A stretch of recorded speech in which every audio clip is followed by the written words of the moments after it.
Quando você menos esperava, um episódio novo do meu podcast pra você.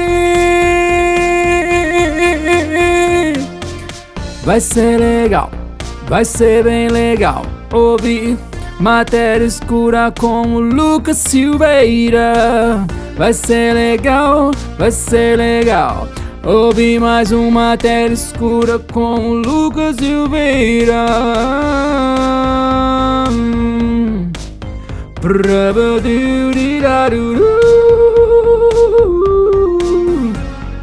Bom, chega, né, galera? Porra!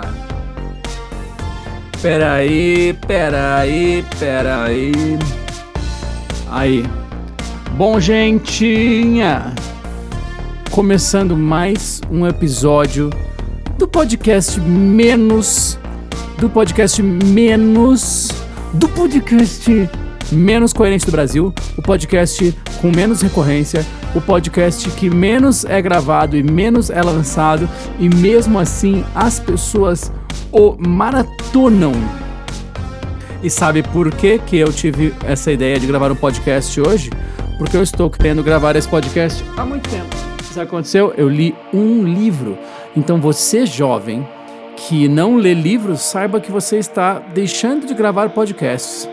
E falando em livro, o que me fez, também já que o assunto é todo fechado em livros hoje, eu quero falar o seguinte, cara. Eu quero falar sobre um autor que se chama Blake Crouch. Blake Crouch. Este cara fez um livro em 2000 e alguma coisa que eu encontrei numa livraria, e o livro se chamava Matéria Escura. Eu já estava fazendo podcast e aí eu pensei, como assim este arrombado fez um livro para mim? Um livro onde eu sou o algoritmo perfeito desse livro. E o livro Matéria Escura eu acabei comprando-o. Ele saiu aqui no Brasil pela Intrínseca. E esse livro, ele é nada menos do que... Qual é a palavra? Breathtaking. É um livro que a gente fica sem ar o tempo inteiro, porque ele é um suspense. Ele é de um suspense extremo o tempo todo. Tá ligado? Então, eu li esse livro, e aí esse autor, Blake Crouch, passou a ser um cara que está no meu radar, assim, no meu radar de pessoas que eu sigo, pessoas que eu gosto de ler. E aí, olha só como eu tô realmente no algoritmo do Blake Crouch, porque aí eu recebi um mimo da galera da Intrínseca, que é o novo livro do Blake Crouch. Esse cara não o Matéria Escura não é o primeiro livro dele. Ele fez até uma trilogia de livros que virou série da Fox, né? Que é Wayward Pines. Não sei como é que foi o nome que surgiu em português, mas, cara, ele é o cara justamente. São livros que tu lê e fala assim, quando diabos vão fazer o filme dele? E eu tenho certeza que Matéria Escura vai virar filme, porque ele já é um filme, né? Ele é cheio de diálogos, mas eu quero falar sobre o livro novo, que se chama Recursão. É do mesmo autor, Blake Crouch. Ele conta a história de um cara que se chama... Eu não terminei ainda, tá? Mas é incrível. Ele conta a história de um cara que se chama Barry Sutton, que é um policial que acabou de morrer a filha dele e deu várias tretas. E aí eu que sou papai de família já fico assim, meu Deus, é inconcebível, né? A perda de um filho é uma dor que o ser humano não pode sentir, não dá pra sentir. E aí... Quando ele policial, ele foi intervir numa tentativa de suicídio, né? Alguém estava tentando se matar, e essa mulher que estava tentando se matar, ela tem uma síndrome, é uma doença que de fato existe, que é a síndrome da falsa memória. E aí eu falei, nossa, esse cara ouviu o Fresno, né? Que é o... Às vezes fico com saudade de momentos que eu ainda não vivi.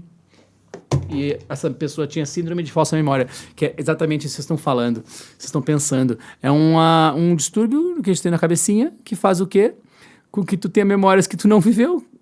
Tipo assim, meu amigo, vai se tratar. E aí ele conta toda essa história de como ele conheceu essa pessoa e tudo que vai acontecer. Eu não vou dar spoiler.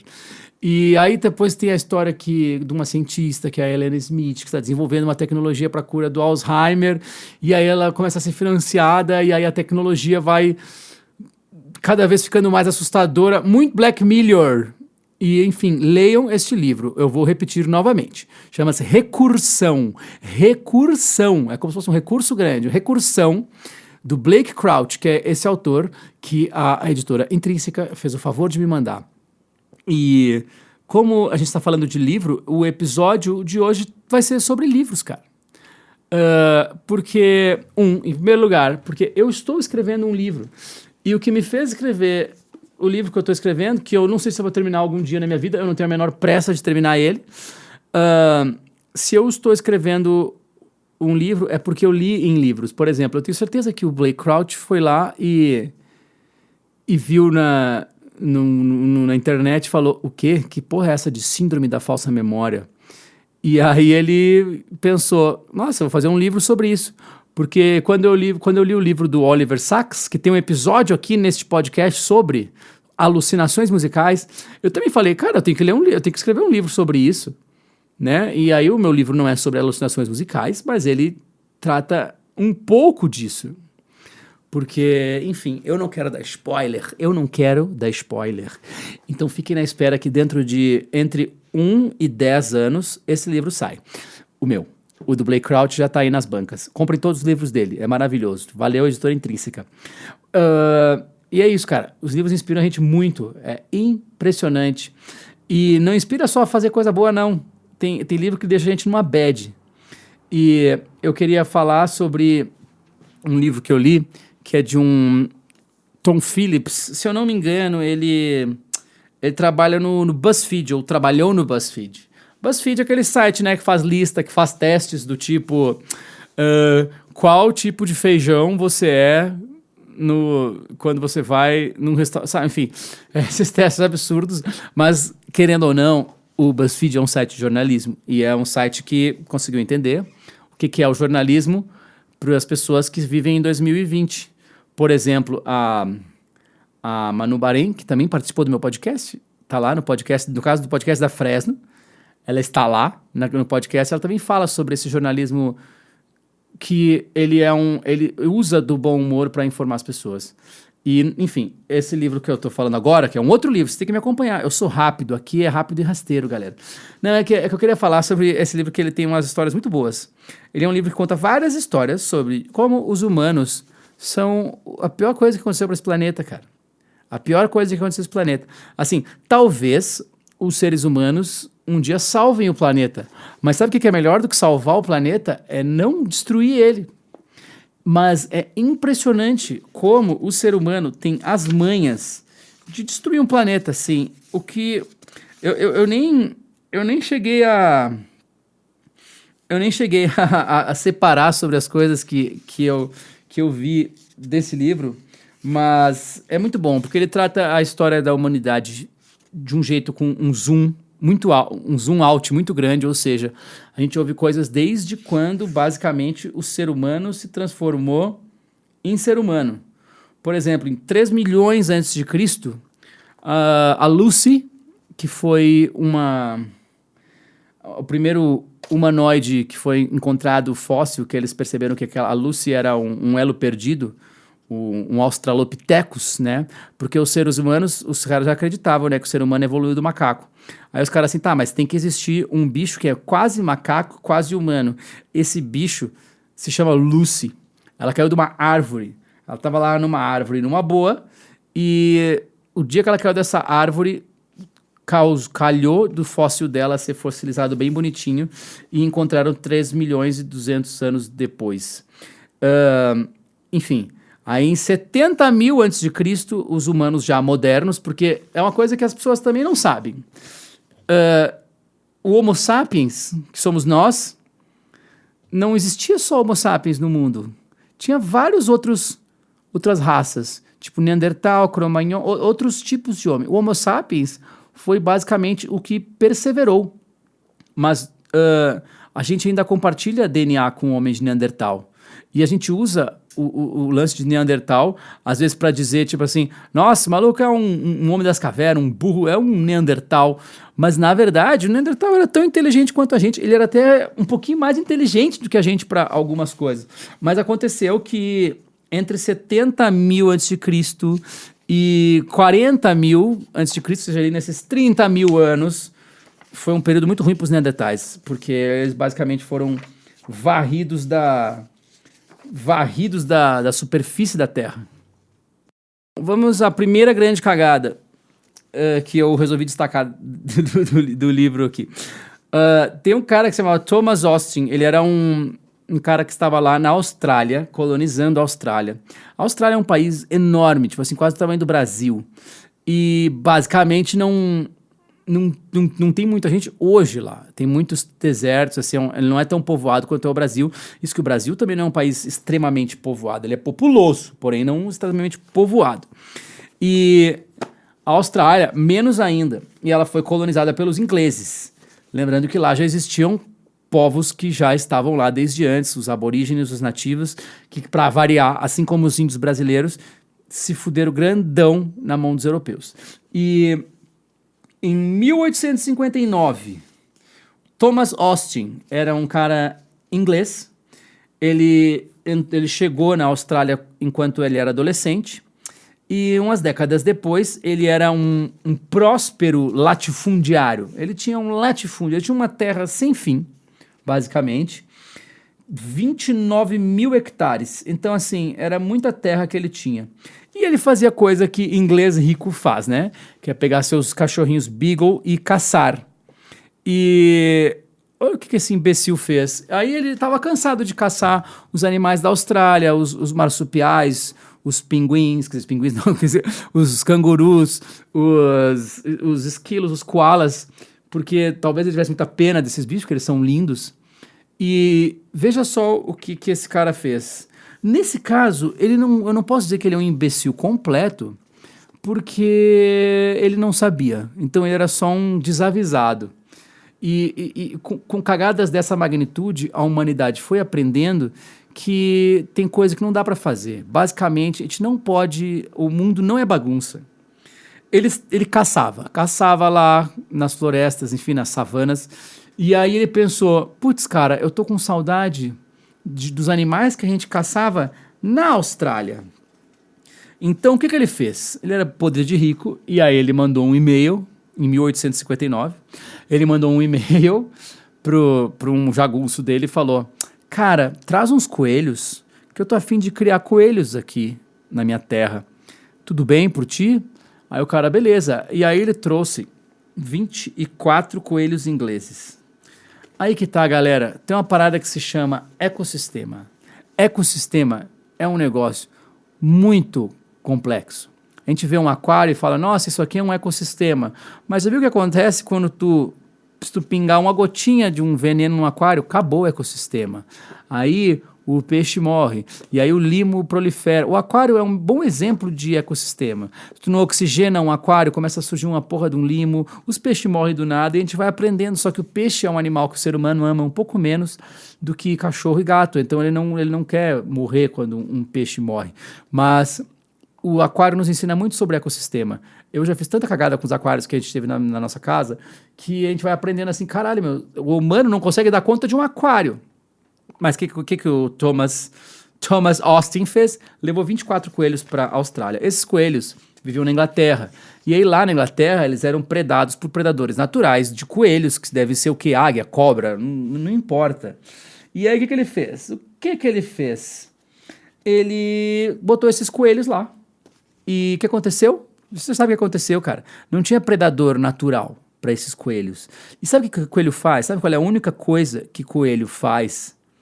Coelho só transa e só reproduz. A única coisa que eles fazem é coelhinho. Quando a gente fala assim, pô, os caras estão transando igual coelho. Sim, meu amigo.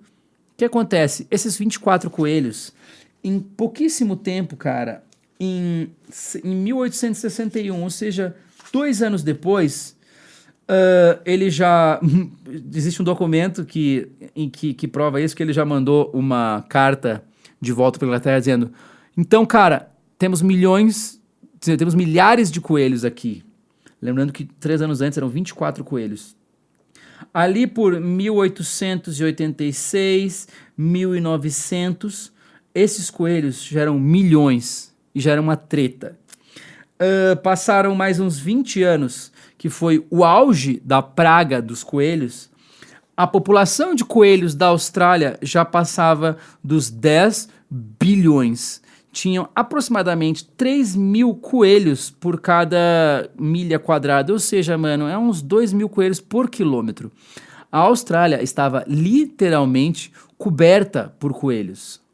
O que tem que fazer agora? Tu não adianta convencer esses coelhos de que eles têm que ir embora. O que aconteceu? Os caras falaram assim: pelo amor de Deus, tira esses coelhos daqui. Porque não é só um monte de coelho aqui. Imagina que eu estaria aqui, teria 40 coelhos aqui dentro do estúdio. Não é só esse o problema. É que esses coelhos comeram todo o capim, tá ligado? Eles comeram todo o capim que existia na Austrália. 3.000 coelhos, 2.000 coelhos por quilômetro quadrado. Eles comeram todo o capim e acabou o capim da Austrália. Aí o que aconteceu? As vacas, os outros animais, os animais que de fato eles se alimentavam, começaram a morrer de fome. E eles acabaram com a vegetação. E quando eles acabaram com a vegetação, eles, inclusive, extinguiram várias espécies de plantas. E a competição por comida levou vários animais australianos para muito próximo da extinção. E quando eles comeram a vegetação inteira da Austrália, começou a ter um problema, que vocês sabiam, né? Que vegetação também faz uma coisa muito importante, que é segurar o solo. Ele segura o solo. A raiz de uma planta, até uma grama, ela segura uma encosta. O coelho vai lá e comeu tudo. O que aconteceu? Porra! O que aconteceu? Começou a ter erosão, enchente, tudo de errado, por causa de um imbecil que trouxe 24 coelhos 50 anos antes.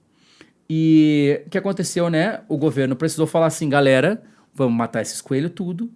Então, os caras matavam coelho na base da tonelada. O governo chegou a falar assim: a gente vai dar 25 mil libras para qualquer um que de fato descobrir um jeito de matar esses coelhos tudo. E aí o que acontece? Foi uma cagada de um imbecil, gerou uma onda de crueldade. Porque matar esses coelhos não virou mais uma questão de caçar, uau, que divertido, virou uma questão assim: oh, meu Deus, a gente precisa matar esses coelhos, senão a gente vai morrer.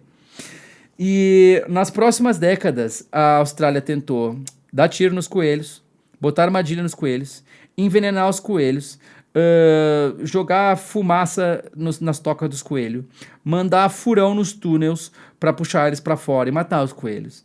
Eles fizeram uma cerca que atravessava o país para tentar enjaular os coelhos em uma outra metade do país, e isso não funcionou, porque eles descobriram que o coelho sabe cavar túnel e também sabe subir cerca. É um coelho, seu burro, não é um boi.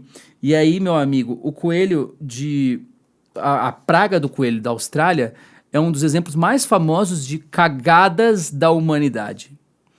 E meu amigo, a vida sempre dá um jeito, cara. Não adianta tentar controlar. Lembra do Jurassic Park? Lembra do Jurassic Park que o matemático lá, que era o Jeff Goldblum, ele falava assim: os bichos sempre dão um jeito. Porque, não sei se você se lembra do primeiro Jurassic Park, a paleontóloga lá perguntava: tá, mas esses dinossauros não se reproduzem, eles não vão comer nós todos? E aí o cara falou: né, fi, é tudo fêmea, não tem como transar.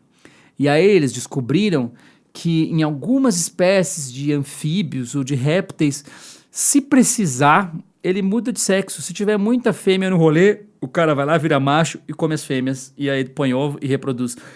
E foi isso que desencadeou aquela horda de Velociraptors no Jurassic Park. Então, assim, esse é só um exemplo de ficção, mas no caso dos coelhos é verdade, cara. Isso aí é só um exemplo de grandes cagadas da humanidade. Esse livro, que não é o livro que eu falei no começo, é esse livro aqui, Grandes Cagadas da Humanidade, que tem um nome em português, que é uma história de como fudemos tudo.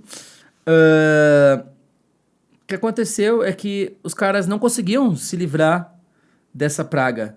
Eles não conseguiram se livrar. Eles tiveram que inventar doenças.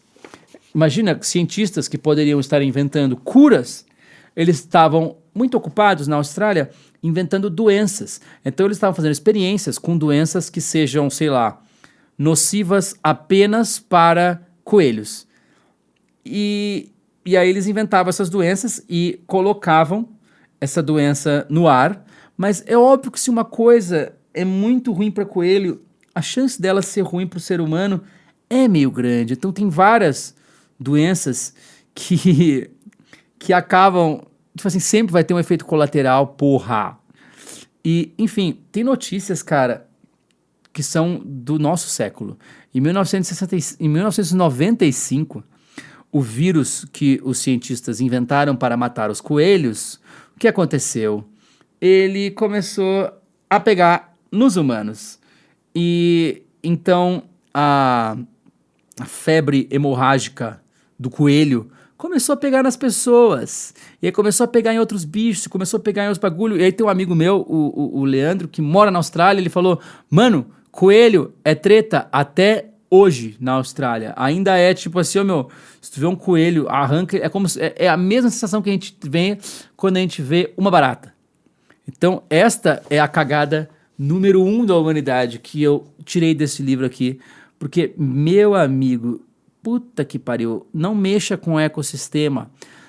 Inclusive, uma coisa que é um pensamento que esse livro fala muito assim, que é, se a gente for ir traçando as grandes cagadas da humanidade, saindo das cagadas atuais, se a gente for voltando, qual seria a grande primeira cagada? Segundo Tom Phillips, é a invenção da agricultura. Porque, tudo bem, nós não estaríamos aqui provavelmente se não fosse agricultura, porque a agricultura possibilitou que o ser humano deixasse de ser nômade, deixasse de ficar dando rolê em busca de comida, deixasse de morrer tanta gente de fome, porque às vezes dava uma época de má sorte e os caras não conseguiam caçar o animal que eles comiam, e aí eles morriam, né? Assim como os animais que a gente vê na natureza. Às vezes um animal vai lá e não evolui e não se adapta ao novo ecossistema, que normalmente isso é imposto por nós humanos hoje, e não evolui. Então o ser humano, ele foi muito esperto, né, o nosso Homo sapiens, e falou, cara, mas se essas plantas crescem porque tem uma semente, por que a gente não põe uma semente do lado da outra e fica plantando um monte de coisa aqui? Isso possibilitou que as pessoas começassem a comer mais. As pessoas começaram a comer mais, as pessoas começaram a ficar mais inteligentes, começaram a se desenvolver mais, viver mais, e pararam de ser nômades, e começaram a ficar no mesmo lugar, possibilitando o surgimento das primeiras cidadelas, das primeiras vilas. E até aí tudo bem, né, cara? Mas se a gente for expandindo isso, foi o que possibilitou o surgimento das primeiras grandes cidades, dos primeiros grandes impérios, das primeiras grandes metrópoles, das primeiras grandes doenças, que é uma coisa que inevitavelmente acontece quando um monte de ser humano fica junto, no mesmo lugar. Isso é muito louco, cara. Isso é muito louco. A cagada número 1 da humanidade foi se ligar assim, pô, vamos plantar uns negocinho aqui. Tudo bem que o cara não tinha certeza, né?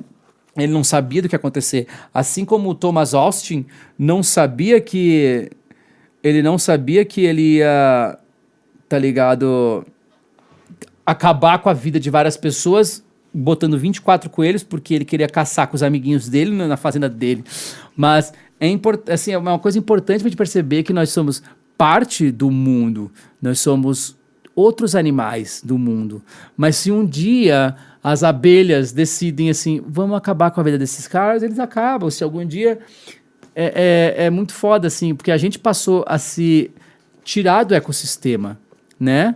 O ser humano é o único animal que trata o nascimento, né? Ou seja, o nascimento como uma emergência médica, né? É muito normal hoje. Por que vocês acham que o parto normal se chama parto normal? Porque o parto normal é sair um bebê pela vagina da mulher. É assim que acontece com todos os animais, é por isso que ele se chama normal. Mas em muitos anos a medicina começou a vir com os papos de nossa, você é corajosa em parto normal, vai ser horrível, vai ser difícil, vai ser impossível.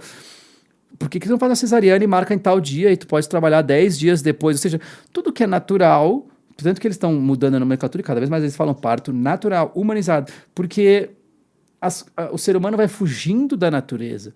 Existem aparelhos sanitários, existem privadas onde você caga e o cocô não aparece pra ti, porque tu não quer ver ele. Isso é um absurdo. Eu ainda gosto muito de ver meu cocô. Tá? E, enfim, a gente tende a fugir de tudo que é natural. O ser humano foi lá, ficou doente. O que que ele faz? Se emboleta, toma remédio, porque tu não pode parar de trabalhar. E para quem que é interessante não parar de trabalhar? Pros patrão, né, maluco? Pros patrão. O cara que fica doente não dá lucro. Então, ó, toma esse remédio aí, fica bem. Talvez tu fique mais doente da próxima vez. Talvez esse vírus fique cada vez mais forte.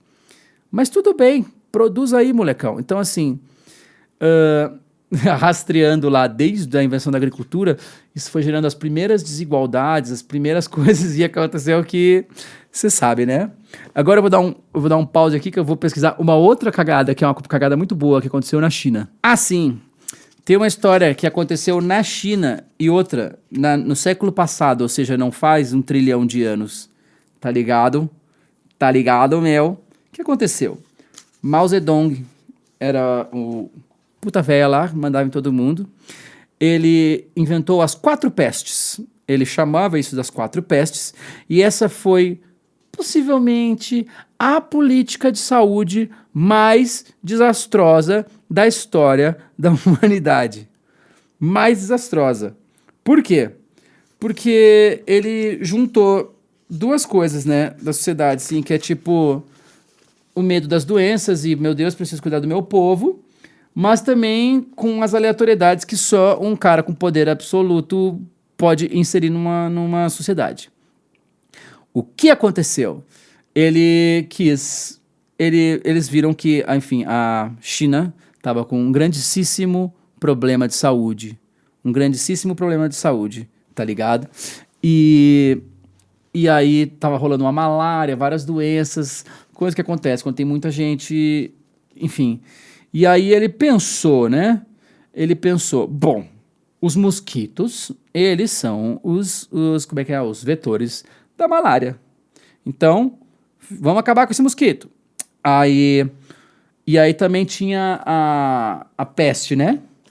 A peste que ainda rolava nas grandes metrópoles lá da China há uns 100 anos atrás. E aí a peste, ela é passada pelos ratos, né? O cocô do rato contamina as coisas, o cara mete a boca, aí fica doente, e a pulga do cocô do rato, né? Um bagulho bizarro. Mas aí tudo bem, né? Vamos acabar com esses ratos, vamos acabar com esses mosquitos. Mas ele não parou aí, né? Ele pensou assim, um programa de 2 pestes seria bom, mas vamos cagar tudo mesmo. Aí ele pensou, eu acho que as moscas também tem que ser... Tem que acabar com as moscas. Esses bichos não devem existir por razão nenhuma. Deve ser um bicho que inventaram só para nos encher o saco. Então, ó, a mosca é a 3ª peste. Bom, eu não gosto de pardal. Pardal é um bicho muito escroto. Aí os caras assim, meu, o que o pardal fez pra ti, pelo amor de Deus?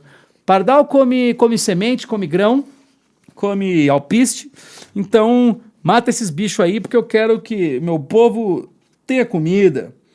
Porque, nossa, um pardal consegue comer 4 quilos de comida por ano. 4 quilos de comida por ano. Então ele pensou, porra, se a gente pegar aí todos os pardais da China, dá para alimentar mais umas 60 mil pessoas com esse bagulho? Então mata todos os pardais. E aí em 1958 começou o programa das 4 pestes. E, meu, foi tipo um programão. Nível o programa da Damares para fazer o jovem não transar, né? Um programaço. Então, assim, os pássaros são os animais dos monstros capitalistas. Então, assim, ó, pode matar aí, mata esses pardal tudo, mata essas moscas tudo, mata esses mosquitos, mata rato, mata tudo. Não vai acontecer nada de errado se a gente simplesmente erradicar uma espécie inteira de um país, de um ecossistema. Aí, meu amigo, só em Xangai, no primeiro ano, os caras... Não, no primeiro dia, só em Xangai, os caras entregaram lá 200 mil pardais mortos. 200 mil pardaizinhos que não fizeram nada. E a batalha parecia estar dando muito certo, né? Porque em termos de chegar nos seus objetivos, era um triunfo, uma grande vitória da humanidade contra as forças malignas desses pequenos animais. No total, a campanha das 4 pestes matou estimativamente 1,5 bilhões de ratos, 11 milhões de quilos de mosquito. 11 milhões de quilos de mosquito. Não consigo nem pensar nesse número, mas seriam 11 mil toneladas de mosquito. Você consegue imaginar isso? Um navio cheio de mosquito? 100 milhões de quilos de moscas e 1 bilhão de pardais. Aí os caras pensaram, né?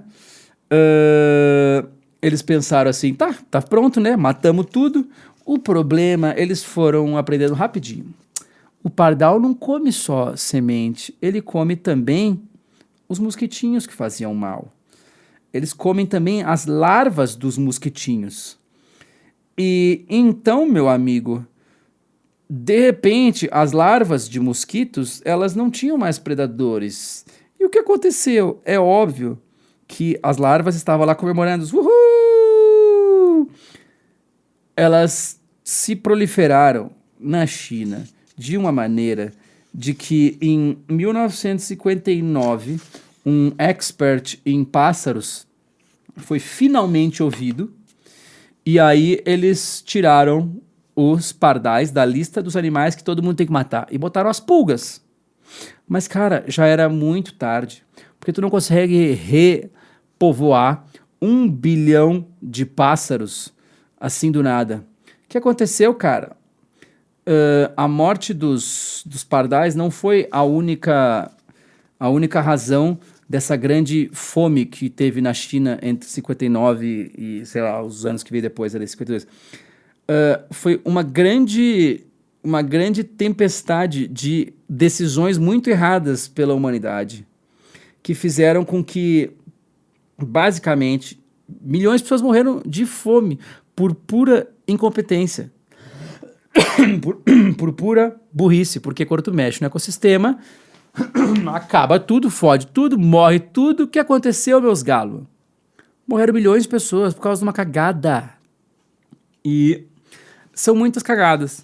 Uma cagada muito normal que até no Brasil fazem é tipo, o cara tem um açude e ele fala, nossa, eu quero pescar um pirarucu, só que não tem pirarucu aqui em Porto Alegre. Aí ele faz o quê? Ele põe um pirarucu lá no açude dele. Aí um dia chove demais e aí o açude vaza para um rio e o pirarucu come o cu de todo mundo.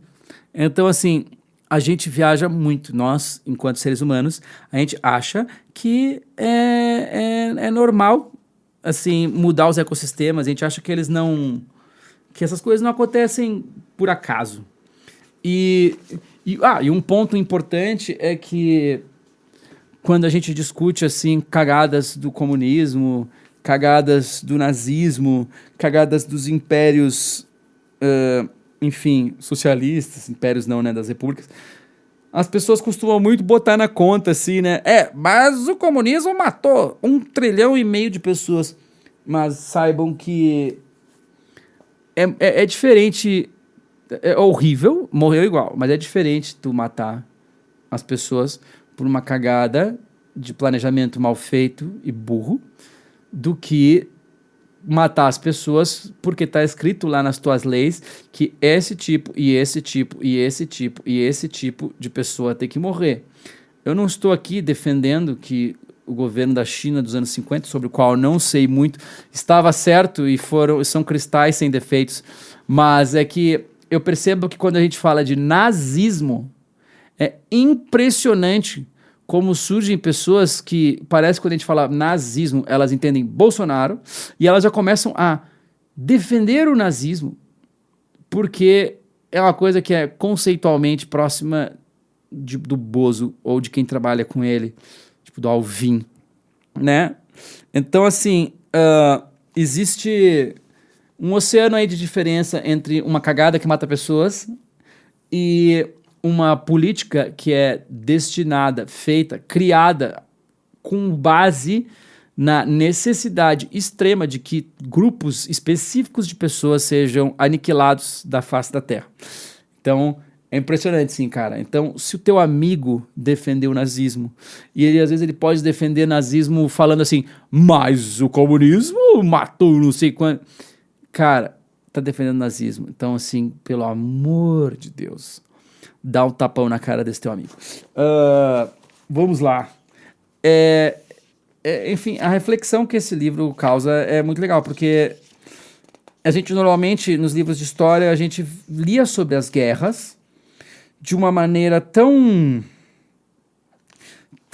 superficial, e era tão, a guerra do não sei o quê, a guerra dos 100 anos, a guerra disso, mas já pensou o que é uma guerra de 100 anos? 100 anos de guerra, de cerco, de galera... Porque guerra não é só cara dando espadada nos outros, é estupro, mano, é escravidão, é criança morrendo pra tudo quanto é lado, é o fim, mano. E pessoas enriquecendo muito também. Aí, nesse livro aqui, nesse capítulo das grandes cagadas de ecossistema, tem mais 5 pequenos relatos sobre pequenas cagadas, né? Se liga, pequenas, enormes cagadas, né? Na Nova Zelândia, todo mundo gosta de gato, só que na Nova Zelândia não existiam mamíferos predadores até que as pessoas que chegaram na Nova Zelândia, que era lá da Austrália, trouxeram os gatos. O que aconteceu? Só de ter gato na Nova Zelândia, acabou-se com o papagaio, porque os gatos comeram todos os papagaios da Nova Zelândia. Eles comeram todos os... O que é o plump, cara? Eu nem sei o que é o plump, mas enfim. Eles acabaram com todo mundo, cara. Acabaram com todo mundo. E o papagaio que eles mataram é o papagaio que não voa, né? É tipo um dodô, assim. Mas enfim, o que aconteceu foi que os gatos na Nova Zelândia mataram todo mundo. E assim como os coelhos da Austrália, umas pererecas foram levadas também para a Austrália com boas intenções. Neste caso, os caras levaram um monte de pererequinha para comer um bicho que estava sendo uma peste nas plantações de cana-de-açúcar. O que aconteceu? Eles não comeram só essa peste, só esses insetinhos que estavam matando a cana-de-açúcar. Eles comeram toda a cana-de-açúcar. Ai. O ser humano gosta de fazer umas cagadas. É impressionante. Rolinha. Então, os gatos comeram todas as rolinhas, as plumps, e os papagaios. Tipo assim, meu amigo, é incrível. É incrível.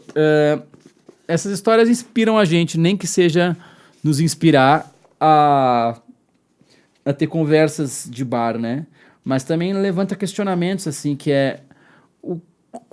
Qual foi o momento em que o ser humano deixou de se ver como um bicho, né? A gente usa algumas palavras que são relativas a bicho, tipo, como uma maneira pejorativa, né? Tipo assim, nossa, o cara trata a mina lá como se fosse um bicho. Nossa, o cara comeu que nem um bicho.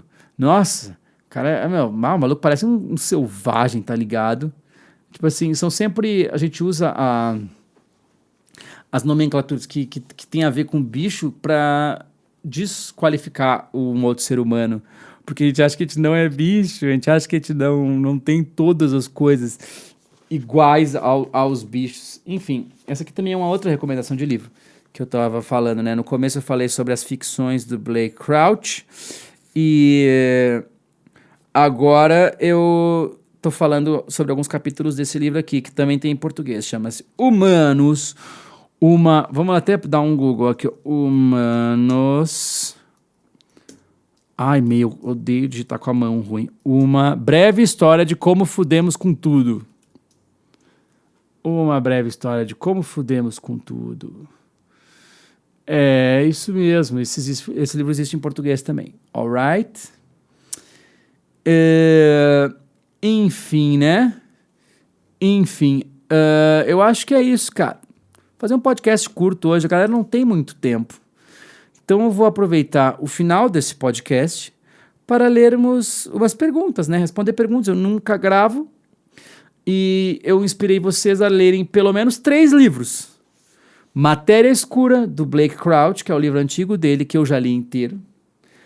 Recursão, do Blake Crouch, que também saiu pela Intrínseca, que é uma outra recomendação. Eu já falei também em outros podcasts aqui sobre o Sapiens, né, que é um livro best-seller do Yuval Harari. E ele tem também outro livro que fala sobre isso, assim, antropologia e história da humanidade, para o passado e para o futuro, de um jeito moderno e com reflexões, né? Então, é isso, cara. Eu acho que tinha que ler. Eu passei muitos anos sem ler um livro, cara. Todos esses primeiros anos da Fresno ali, trabalhando, começo da internet, ficava no MSN, depois eu ficava no celular, sem ler livro, cara. E o problema do livro é que ele é uma coisa tão rara na vida do brasileiro médio, é que a gente ainda trata o livro como uma coisa chique. A gente ainda trata o livro como, nossa, o cara está lendo um livro. Ou sempre tem o arrombado que fala, olha esse monte de gente vendo Big Brother em vez de ler um livro. Cara, livro é um veículo de mensagem, de cultura, de alguma sabedoria, inclusive sabedoria bosta, porque não é porque tu lê um livro de um coach arrombado que tu vai ser culto, ou não é porque tu tá lendo Olavo de Carvalho ou esses caras revisionistas reacionários que tu tá sendo culto. Então, assim, livro é igual filme, tem filme bosta e filme bom, tem livro bosta e tem livro bom, e só que a imaginação, a maneira com que o nosso cérebro reage ao livro, é um outro jeito de comer a coisa. Existe comer o danoninho enfiando a língua nele e deixando um resto, e existe comer o danoninho com a colherzinha saboreando cada sílaba daquele sabor. Então, galera, eu acho que eu fiquei muito tempo sem ler livro. E aí um dia eu estava sem sinal de celular, lá num sítio do meu sogro em Igaratá, e tinha um livro lá, aquele do Nelson Motta, que é não sei o que, Tropical. É um livro que conta a história da música brasileira sobre o ponto de vista do Nelson Motta, que é um jornalista, compositor. E, meu amigo, eu li esse livro e fiquei tipo, caralho, que legal. E aí eu fui emendando livros, e por causa desse livro, eu fui falando assim, vou escrever um livro também. E aí, em 2 anos, eu escrevi 2 livros. Um foi o Eu Não Sei Lidar. Eu não sei. E o outro foi o Amores Impossíveis e Outras Perturbações Quânticas, que nada mais é do que um monte de texto do meu flogão e alguns textos novos. E aí, muito animado com isso, eu passei, agora eu vou escrever uma ficção, porque agora eu sou foda. E aí eu comecei a escrever minha ficção e eu percebi que é muito diferente de escrever uma obra de não ficção, né? No Eu Não Sei Lidar, eu tava narrando coisas que aconteceram comigo, histórias que eu conheço por dentro. No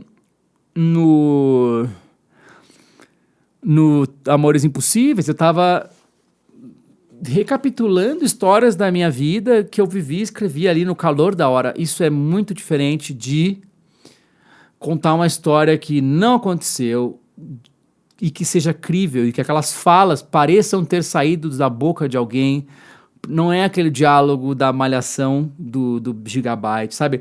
E isso é muito desafiador. A gente vê até livros de caras famosos que falam assim, isso aqui disse ninguém nunca, né? Porque é muito difícil escrever uma fala, escrever uma coisa que seja crível. Quantos filmes vocês já viram que a jornada do herói não é convincente? Tipo assim, por que ele tá tão puto? Não aconteceu nada. Ou tipo, por que essa pessoa tá falando assim se acabaram de matar a mãe, o pai, o tio, o vô e o cachorro dele? Sabe, motivação. Tu vai conhecendo essas coisas e eu fui pensando assim, putz, eu preciso ler livros sobre escrever livros. Aí eu li lá o Story, que é um livro de roteiro, li sobre a jornada do herói, e aí por causa do livro da jornada do herói eu falei, e se eu fizer um disco sobre a jornada do herói? E aí a gente fez a sinfonia de tudo que há. Então o livro é uma parada muito foda, eu me sinto um idiota de estar falando pros meu público, jovem adulto, que tem que ler livro, mas tem que ler. E outra, tá tudo ali, cara. tá tudo ali. Então, é legal, né, gente? É legal, gente. E ali, ó, alguém tá me defendendo por eu ter criticado coach. Sim. É porque é uma palavra que foi banalizada, né? Que nem o emocore foi banalizado em 2008. O coach foi banalizado, né? O coach é um técnico, alguém que te ajuda ali. Só que hoje em dia, infelizmente, as pessoas acharam bonita essa palavra e estão usando essa palavra para disseminar qualquer tipo de conhecimento bosta, né? Tipo, esses caras assim, que o cara casualmente nasceu milionário, o pai investiu 500 mil na sua primeira empresa, e aí o cara vira um coach inspiracional que vai lá e fala absurdos do tipo... o preço do sucesso é dor nas costas, 16 a 20 horas de trabalho por dia, barba por fazer, péssima alimentação, 3 a 5 horas de sono por dia. Isso não é o preço do sucesso, cara. Isso é o preço de viver numa sociedade que te obriga a ter uma vida miserável de bosta. Não importa quanto dinheiro tu ganha, se tu tem que trabalhar tudo isso de horas por dia, e o cara tá dizendo isso como se fosse algo bom. Tipo assim, essa glorificação do se fuder. Meu, não, cara. Não, tu tá errado. Agora, faz pouco tempo que as pessoas, pelo menos na internet, estão começando a tomar consciência de que só acha legal isso aqui quem é patrão, mano. Aí o cara ainda continua lá com o texto, não vou nem dar o nome desse arrombado, vai que algum de vocês vai gostar do cara. Aí ele fala, se eu fosse contar as vezes que meus filhos acordam de madrugada para fazer xixi e perguntam, pai, você ainda não dormiu? Eu já teria perdido a conta. O que me sustenta tanto tempo trabalhando? Café, música clássica, que papelão, tipo assim... Outra coisa, né, o cara que acha que porque ele gosta da música que tem os violinos, ele é mais foda do que o cara que tá ouvindo um brega funk. Assim, tem tantos níveis de arrombado nesse discurso de coach. Então, quando eu falo de coach, eu tô falando desses caras, né? Eu não tô falando enfim, de alguém que viveu uma puta da experiência, dá uma palestra que todo mundo sai chorando inspirado. Tô falando desses malucos aí que nunca fizeram nada e ficam pregando, como diria minha mãe, pregando moral de cueca. Porque, assim, eu vou falar um bagulho de coach agora pra vocês. Sabe o que é ser rico? Sabe o que é ser rico? É ter tempo pra fazer as coisas. Porque dinheiro, eu conheço várias pessoas que têm dinheiro e eu não consigo tomar um café com essa pessoa porque ela está sempre fodida, sempre correndo, sempre atrapalhada, não consegue ir pra lugar nenhum e beleza, ele tira lá o extrato, ele tem 890 mil reais. Cara, meu amigo... Rico é quem consegue tomar um café a hora que quer, tá ligado? É quem tem tempo pra curtir a vida e principalmente curtir as pessoas que tu ama, porque essas pessoas que estão aí na tua volta, elas não estarão para sempre. Então, é importante, cara. E eu vejo as pessoas pregando a riqueza como eu poupei 1.500 mil reais. Tipo assim, mano, foda-se, cara. Sabe o que tu faz com esse dinheiro? Enfia no... Não, é sério. Essa glorificação do se fuder, quem está por trás? A quem interessa que uma pessoa de classe baixa, de classe média baixa, de baixa renda, a quem interessa que uma pessoa dessas ache ok trabalhar 16 horas por dia, 20 horas por dia, não ter direito nenhum, não ter direito a férias, não ter direito a nenhum tipo de bônus. A quem interessa? A quem interessa? Não é ao patrão. E quando eu falo patrão, eu não tô falando do dono da padaria, eu tô falando do dono da firma que faz o forno da padaria. O cara que de fato detém a grana preta, o capital sério, né? O problema, e o que esses caras querem fazer? Eles querem fazer com que às vezes o dono da padaria se sinta como o capitalista que ele se refere. O capitalista no sentido clássico, o cara que detém os meios de produção, o cara que não mete a mão na massa e só ganha o dinheiro. Então o cara quer que o dono de padaria se sinta um bilionário para que ele vote e pense e se alinhe com o pensamento do bilionário. Só que, meu amigo, bilionário é uma parada filosoficamente errada. Sabia que tem um cálculo muito simples que é assim: se todo dia tu acordar e ganhar 10 pau, sabe quantos anos tu demoraria pra tu ficar bilionário se tu ganhasse 10 pau por dia? É o mesmo tempo que demorou de quando a Cleópatra foi rainha do Egito até hoje. Então, assim, se tu fosse lá, tu estivesse lá no Egito, olhasse pela janela da tua casa e visse as pessoas construindo as pirâmides e chegasse um cara aqui, ó, toma 10 pau, e um outro cara, toma 10 pau no dia seguinte. Hoje, tu ainda não seria bilionário. Então, não confundam milionário com bilionário. Não confundam o cara que ganha bastante dinheiro e tá rico, comprou um carrão, com o cara que ele pode comprar um navio cheio de carrão e botar fogo e não vai acontecer nada com ele. Então, e a gente aspira, né? A gente, às vezes, sem querer, paga pau excessivo pra um cara que é bilionário. Olha lá, ele doou 10 mil reais. Tipo assim, mano, desculpa, cara. É até a mesma coisa que eu doar 5 centavos. Então, a gente tem que se ligar em nós, em quem tá na nossa volta. E riqueza, meu amigo, é tempo. É ter o tempo pra fazer as coisas que te fazem muito bem. E se tu conseguir ter um trabalho que te faz bem, tu não precisa nem ser rico, cara. Tu só precisa ter uma vida digna. Vida digna. E a gente busca isso, né? E tamo longe, mas tamo longe. E agora sim, as perguntas. O Perdiobox, ele pergunta: você acha que a inteligência artificial vai dar merda? Cara, esse é um assunto que eu me interesso bastante. E eu acho que já deu merda. Só que o que acontece é que a gente vai se acostumando com as merdas, né? Mas assim, já deu merda. Eu acho que já existem muitos direitos sendo quebrados por causa de inteligência artificial.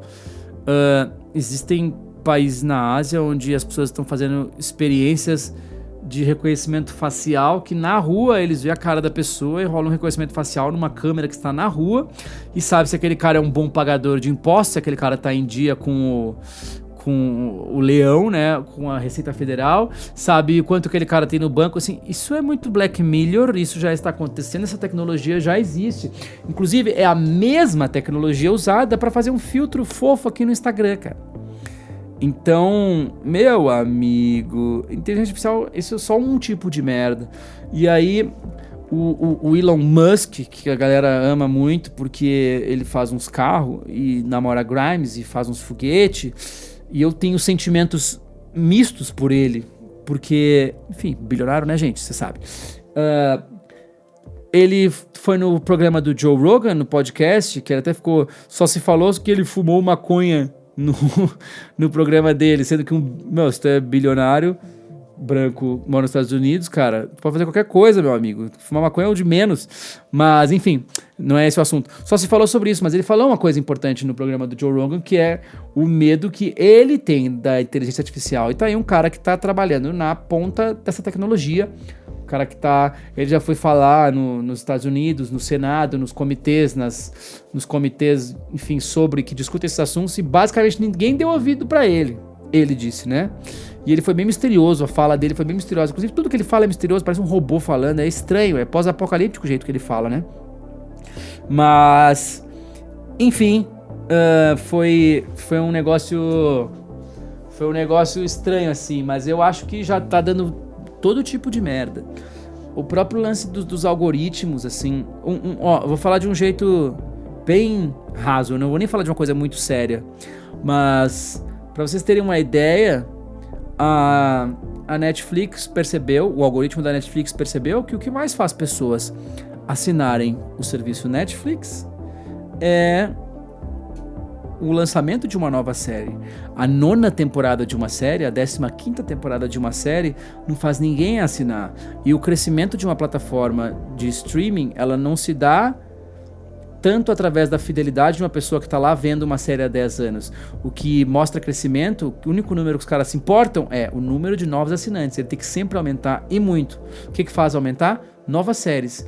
Então, os caras ficam cancelando série à torto e à direito, séries que seriam incríveis, séries que às vezes causariam, enfim, transformações na cultura, porque tipo assim, não, beleza, lançou, faz 2 temporadas aí, chega, porque a gente tem que lançar uma série nova.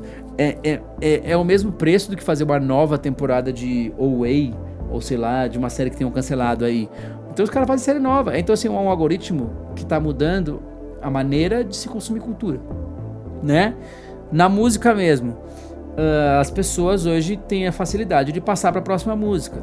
Há alguns anos atrás, tu tinha que ir até o aparelho de som. Se tu estivesse ouvindo cassete, tu tinha que passar para frente a fita. As pessoas não mudavam a música. Hoje, ficou muito fácil mudar a música. Vocês sabiam que no Brasil mesmo, cara, existiu um lobby muito grande de uma grande rede de televisão contra a instauração do controle remoto? Vocês sabiam? O que o controle remoto faz? Ele faz com que a pessoa não assista o comercial. Tu não pode dar skip no comercial lá da novela, então tu passa para um outro canal e vê o que tá dando. E se estiver dando uma coisa boa naquele comercial, durante o comercial, tu fica naquele outro canal. E o que a maior TV da época fez? Mano, fez de tudo para segurar ao máximo o controle remoto. Tipo assim, meu Deus, não, segura. Para as pessoas não trocarem de canal. E por causa disso, inventaram o quê? O mercha dentro do programa, né? Não é a propaganda no intervalo comercial, a propaganda dentro do programa, que tu não para de ver e tu fica vendo propaganda loucamente. Tem algumas séries, eu não sei se no Netflix, mas tem séries que eles filmam os anúncios com fundo verde, para que para cada país vá uma propaganda localizada para aquele país. Então tu tá lá vendo uma série tipo Stranger Things e o cara vai entrar no supermercado e no Brasil aquele supermercado vai ser Zafari ou Pão de Açúcar, e lá nos Estados Unidos vai ser uma outra coisa. Isso abre possibilidades que às vezes são boas e muitas vezes são ruins. Então é óbvio que vai dar merda, mas assim, o que a gente aprendeu com o nosso episódio de hoje? Que onde tem humano tem merda, né? Então ficamos aí com esta live e eu vou agora responder a última pergunta, só para quem for assistir esse podcast, que vai ao ar muito em breve, tipo agora. E para fechar, eu tenho só um anúncio, né? Que acabou de sair. Sua Alegria Foi Cancelada Remixes, que são um lançamento dividido em temporadas. A primeira temporada tem 3 músicas, que são 3 remixes de músicas do Sua Alegria Foi Cancelada. Eu não gosto mais de festinha rock, eu gosto de festinha com sarrada, com dança sensual. Então, a gente decidiu fazer remixes predominantemente eletrônicos de músicas que vocês já amam do nosso álbum Sua Alegria Foi Cancelada. O que aconteceu? Eu fui lá e fiz um reggaeton de Cada Acidente. O Ecologic e o Janluska do Tuyo fizeram um outro remix de Cada Acidente, de um outro jeito. Então, se tu ouvir uma depois da outra, tu fala assim, caraca, a mesma música pode gerar resultados tão absurdamente diversos. Sim, a resposta é sim, porque a música é infinita. E haverá mais temporadas, né? Todo mundo pede, ai meu Deus, cadê aquele remix funk de Sua Alegria Foi Cancelada? Ele vai pintar na hora oportuna, na próxima season. Por enquanto existe o remix que uma Mafalda fez de Sua Alegria Foi Cancelada, experimental para caramba, muito bem mixado. É uma Mafalda, ele produz várias músicas que vocês ouvem no rádio aí o tempo inteiro e tá lá pra todo mundo. Então é isso, né, gente? Eu me despeço, um caloroso abraço a todos vocês, continuem curiosos e continuem me pedindo para fazer podcast, porque aí eu me lembro que eu tenho que fazer e aí eu faço. Leiam livros, leiam o novo livro de Blake Crouch, Recursão, que acabou de sair pela editora Intrínseca. Leiam os livros que vocês querem ler, me digam livros que eu possa gostar. E é isso, um beijo.